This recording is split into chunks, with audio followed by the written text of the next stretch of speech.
বন্ধুরা, মৃত্যুর ২৪ ঘন্টার মধ্যে আত্মা কেন আবার নিজের বাড়িতে ফিরে আসে?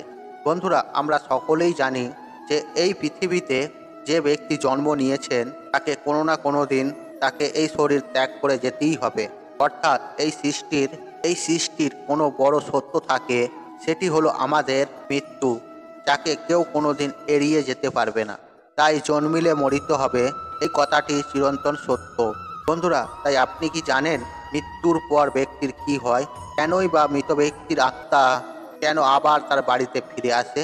এই সমস্ত প্রশ্নের উত্তর আমরা আমাদের সনাতন ধর্মের অন্যতম গুরুত্বপূর্ণ গ্রন্থ গরুড় পুরাণে পেয়ে থাকি। ভগবান শ্রীবিষ্ণু এবং তার বাহন গরুড়ের মধ্যে যে তর্ক বিতর্ক হয়, তাই নিয়েই রচিত হয় গরুড় পুরাণ। এই গরুড় পুরাণে মৃত্যুর পর কি কি ঘটনা ঘটে থাকে, এই সমস্ত কিছুই আলোচনা করা হয়েছে। বন্ধুরা, তাই শ্রীমদ্ ভগবত গীতায়, বেদ, পুরাণ, সমস্ত শাস্ত্রের গ্রন্থ থেকে এই বিষয়টি আমরা সকলেই জানি যে শরীরের মৃত্যু হলেও আত্মার কখনো মৃত্যু হয় না। আত্মাকে না ধ্বংস করা যায়, না তাকে খণ্ডন করা যায়। আত্মা হলো পরম শ্রদ্ধার এক ক্ষুদ্র অংশ, যা চিরস্থায়ী, অবিনশ্বর। তাই কোনো ব্যক্তির মৃত্যু আসলে তার শরীরের মৃত্যু, কিন্তু শরীরে থাকা যে ঊর্জা, যাকে আমরা আত্মা বলে থাকি, তা কখনোই নষ্ট হয় না, শুধুমাত্র রূপান্তরিত হয়। একটা শরীর ত্যাগ করে অন্য শরীর ধারণ করে। এই আত্মারূপের ঊর্জা মৃত্যুর পর বের হয়ে যায়, তখন গরুড় পুরাণ অনুযায়ী অনেকটা কুয়াশার মতন হয়ে থাকে। মৃত্যুর কিছুক্ষণ পরেই সেই ব্যক্তির আত্মাটি অদ্ভুত রকমের অনুভূতি করে, যা আত্মাটির জন্য খুবই কষ্টদায়ী হয়ে থাকে।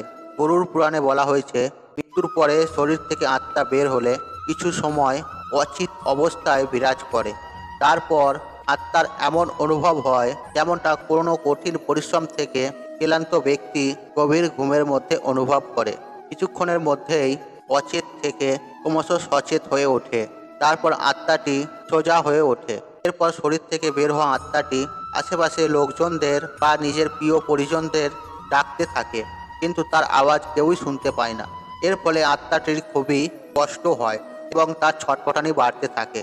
আত্মাটি তখন কোনো কিছু না বুঝতে পেরে সকল মানুষকেই কিছু বলতে চায়, কিন্তু তার আওয়াজ কেউই শুনতে পায় না। কেননা সেই আত্মাটির গলার স্বর তখন অভৌতিক ধ্বনিতে পরিবর্তন হয়ে যায়। আর সাধারণ মানুষ ভৌতিক জিনিসগুলোকে অনুভব করতে পারে এবং বুঝতে পারে। আর সেই কারণেই মানুষ এই আত্মাটির কোনো কথাই শুনতে পায় না। বহু বছর ধরে শরীরের মধ্যে অবস্থান করায় সংসারের মায়ার আচ্ছাদন যে আত্মাটির উপর পড়েছে, তার ফলে আত্মাটি দুঃখী হয়ে কখনো কখনো তার নিজের মৃত শরীরে, কখনো সে পরিবার পরিজনদের সঙ্গে কথা বলার চেষ্টা করে, কিন্তু আত্মার প্রয়াস বিফল হয়।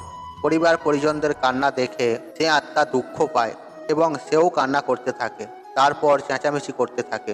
যখন তার সকল প্রয়াস বিফল হয়ে যায়, তখন আত্মাটি চেষ্টা করে পুনরায় তার শরীরে প্রবেশ করতে, কিন্তু যমদূতেরা তাকে শরীরে প্রবেশ করতে দেয় না। ধীরে ধীরে ব্যক্তির আত্মা এটা স্বীকার করে নেয়, এখন মৃত্যুলোক থেকে চলে যাওয়ার সময় হয়ে এসেছে। এই জন্য মায়ার বন্ধন ধীরে ধীরে কমতে থাকে।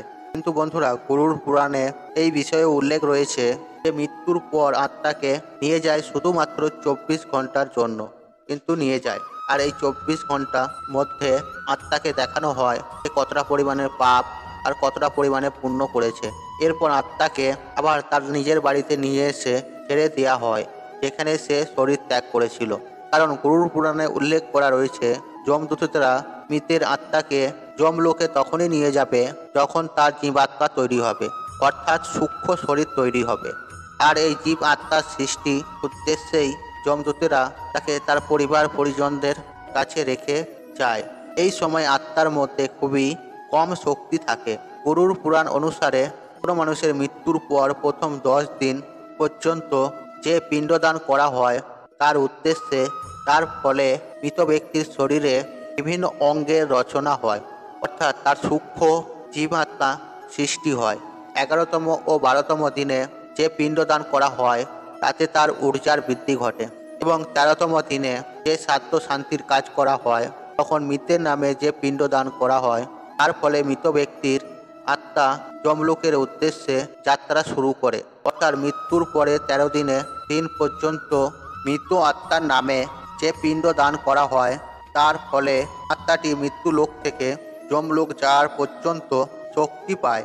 এই জন্যই গরুড় পুরাণে বলা হয়েছে, যখন কোনো মানুষের মৃত্যু হয় তখন তার আত্মা 13 দিন পর্যন্ত পরিবার পরিজনদের মধ্যে ঘুরে বেড়ায়। আর তারপর মৃতের সূক্ষ্ম জীবাত্মা মর্ত্যলোক থেকে যমলোকের যাত্রায় বেরিয়ে পড়ে। সেই যাত্রাপথ পূরণ করতে 1 বৎসর অর্থাৎ 12 মাস সময় লাগে। গরুড় পুরাণ অনুসারে এই 13 দিন পর্যন্ত করা যে পিণ্ডদান মৃত আত্মার এই 1 বৎসরের ভোজনের সমান হয়। বন্ধুরা, আপনাদের মনে এইটাই প্রশ্ন আসছে যে কোনো মৃত ব্যক্তির পিণ্ডদান না করা হয় তাহলে কি হয়? এই প্রশ্নের উত্তরে আপনাদের বলি, এর বর্ণনাও গরুড় পুরাণে উল্লেখ করা রয়েছে। গরুড় পুরাণ অনুযায়ী কোনো ব্যক্তির উদ্দেশ্যে পিণ্ডদান না করা হয়, অর্থাৎ তার শ্রাদ্ধ শান্তি না করা হয়, তাহলে যমদূত তাকে জোর করে টেনে হিঁচড়ে যমলোকে নিয়ে যায়। যার ফলে মৃত আত্মাকে এই যাত্রার সময় অনেক কষ্ট পেতে হয়। এই কারণে আমাদের সনাতন ধর্মে সমস্ত মৃত আত্মার জন্য কমপক্ষে 13 দিন পর্যন্ত পিণ্ডদান করা আবশ্যক বলা হয়েছে।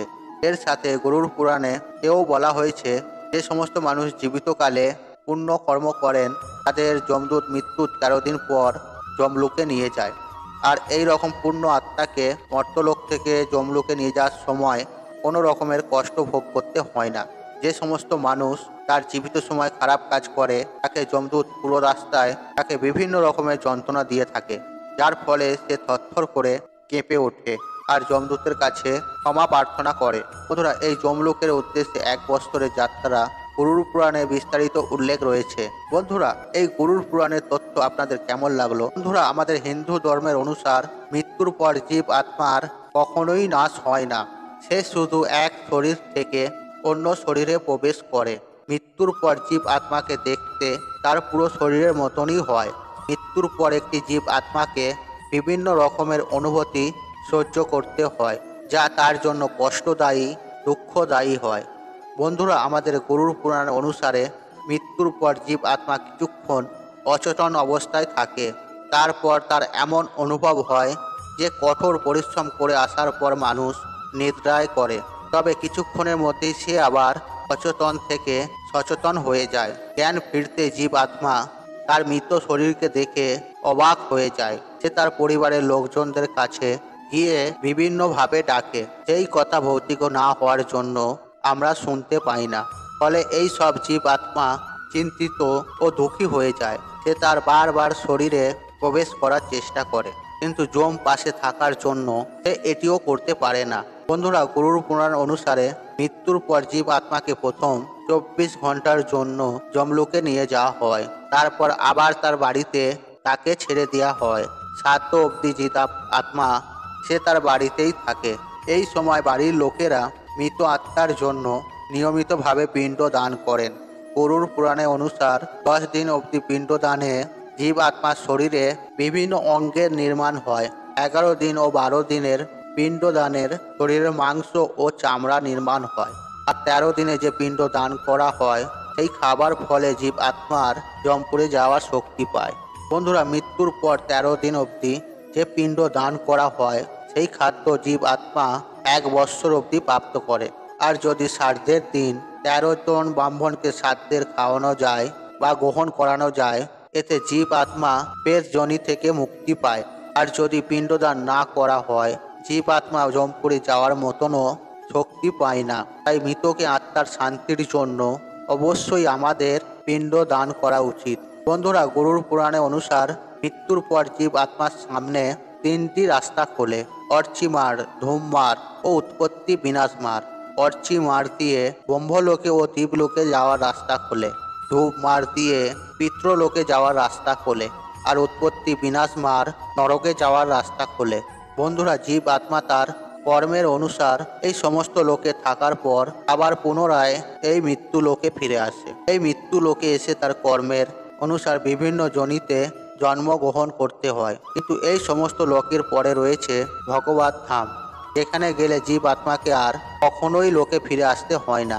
আর এই লোকে যাওয়ার 3টি রাস্তা আছে: জ্ঞান মার্গ, ভক্তি মার্গ ও নিষ্কাম কর্ম মার্গ। এর মধ্যে আপনি যে কোনো একটি রাস্তা দিয়ে ভগবানের কাছে যেতে পারেন। বন্ধুরা, তাই নিজেদের কর্ম, নিজেদের ফল নিজেদের ঘরেই প্রাপ্তি করতে হবে। তাই আপনারা যতটা ভালো কর্ম করে যাব ততটাই আমরা ভালো ফল পাবো। সব মানুষই চায় আমরা ভালো কর্ম করব এবং ভালো ফল পাবো এবং ভগবানের স্মরণে আমরা নিবাস করব। তাই বন্ধুরা, দান ধ্যান করা, ভগবানের পুজো অর্চনা করা, ভগবানকে প্রার্থনা করা আমাদের কর্মের একটি বিশেষ কাজ।